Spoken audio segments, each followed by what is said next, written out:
மோடிஜி அவர்களே,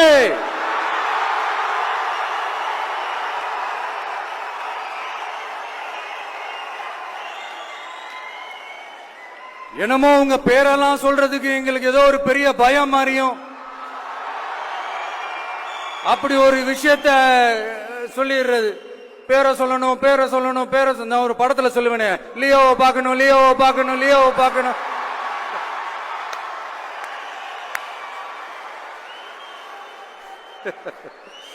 இல்ல இல்ல, சத்தியமா அப்படிதாங்க இருக்கு.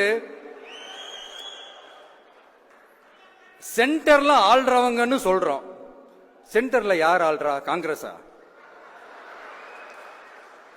இங்க ஸ்டேட்ல ஆள்றவங்கன்னு பேசுறோம். இங்க யார் ஆள்றா? அதிமுகவா?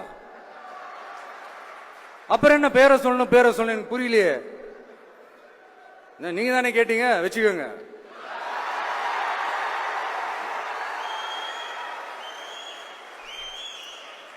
ஓட்டுக்காக காங்கிரஸ் கூட தேர்தல் கூட்டணி, கொள்ளையடிக்கிறதுக்காக உங்களோட, அதாவது பாஜகவோட மறைமுக அரசியல் கூட்டணி, இப்படி உங்க பேரை சொல்லியே மக்களை ஏமாத்துறதும், உங்க பேரை சொல்லியே மக்களை பயமுறுத்துறதும், இப்படி இந்த கரப்ஷன் கபடதாரிகளுக்கு மறைமுகமாக உதவும் உங்க அரசுக்கு ஏஞ்சி தமிழ்நாடு தமிழர்கள்னாலே அலர்ஜி.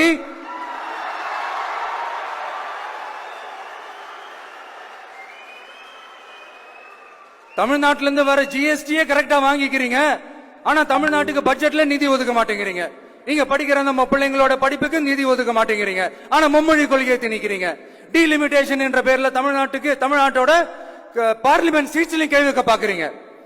ஒரே நாடு ஒரே தேர்தல் நீங்க ஸ்டார்ட் பண்ணப்பவே புரிஞ்சிருச்சு பிரதமர் சார், உங்க பிளான் என்னன்னு, எங்கெல்லாம் எப்படி எல்லாம் எந்த திசைகள் எல்லாம் இந்த நாட்டை கொண்டு போலாம்னு.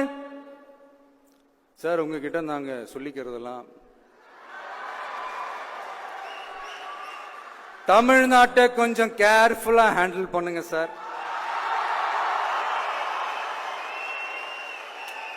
ஏன்னா தமிழ்நாடு பல பேருக்கு தண்ணி காட்டின ஸ்டேட் சார், பல பேருக்கு தண்ணி காட்டின ஸ்டேட் சார்.